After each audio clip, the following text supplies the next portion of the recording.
All right, I'm going to squeeze a little chapter in here. So, as you can see by the start, I started in Atlantic City following this maniac cowboy in my giant truck uh, up to the border at Niagara Falls, crossed the border, couldn't get cigarettes, all the way to Saskatoon, Saskatchewan, which is 900 miles across the Canadian border. It took years to get there, it seemed. From Saskatoon, somehow we went to London, Ontario, to that state fair. And I lost track of all the state fairs. But then we went from London, Ontario, which is in eastern Canada, all the way across Canada because I turned 18 at that point. It must have been July 16th, 1978. I was right where that arrow puts me in the middle of friggin' nowhere, driving. I think that's the day that he let us use the Black Beauties one time because we had 24 hours to drive 48 hours. And I turned 18 behind the wheel of that circus truck uh, by myself. And I actually said out loud to myself, I'm 18, whoopee. So we had to drive across all the way to Western Canada out by the Calgary Stampede, which is a big redneck, excuse me, hillbilly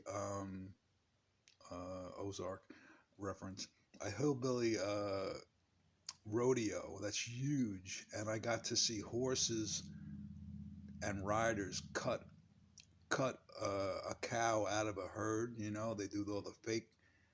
You know, basketball players should watch this. The horses faking the cows to get one separated from the herd, and then the guy ropes it and jumps off. It's Superman stuff, Superman cowboy stuff, and I got to witness that all at in Canada at the Calgary Stampede.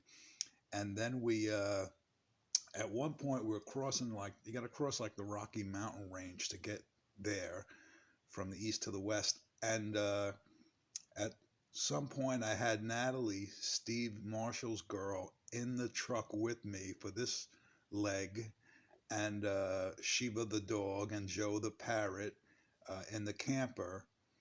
Joe the parrot was a parrot from the Smith Haven Mall that used to be in the center of the Smith Haven Mall for years, and all the mallies would torture him. He was a nasty, nasty big ass macaw parrot who you'd have to watch when you walk through the camper because he'll nip you if you get close.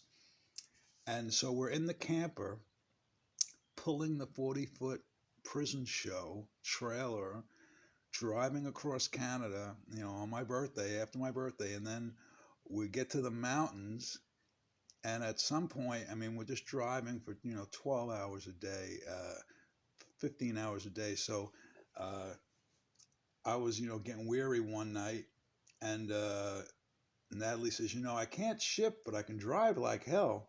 If I can just get over there. And I'm like, all right, you maniac. So we did, don't try this at home, kids. We did the driver's switch at, 60 miles an hour in a 40, 80, 70, it was 100 feet long uh, rig. And, I invented it, got her on my lap, slid out while her foot went down, her foot, kept the gas pedal down, for the Peterbilts behind us. And we switched. And in that camper monstrosity, you could climb out through the inside cab window into the camper itself. And then while Natalie's driving, holding it, holding her little 80-pound foot down on the pedal to the metal situation, but she's, a farm girl, so she's driving the truck, and all's well. So I climb back into the camper, and I go up into bed to the bed, which is above the the cab, like the Astro truck model, kind of. And I go to sleep. Don't know for how long, as usual. And there's a window on the front of the camper, right in the bed, and the curtain is closed because I'm sleeping. And I wake up because I sense that the truck has stopped. and the truck is not supposed to stop at all. Natalie doesn't know how to shift it. Like Spider-Man, I'm up and roll out of bed into the camper, 2 feet, dive into the up, climb up into the cab. Poor girl's got both feet on the holding the brake, terrified, white as a ghost. I look out the windshield and all I see is road. I had looked out the window when the truck stopped up top, and all I saw was road going straight up. I get down into the cab, and Natalie's freaking Bobby. I couldn't keep it going. I forgot about downshifting. I couldn't keep it going because now we're in like the mountains.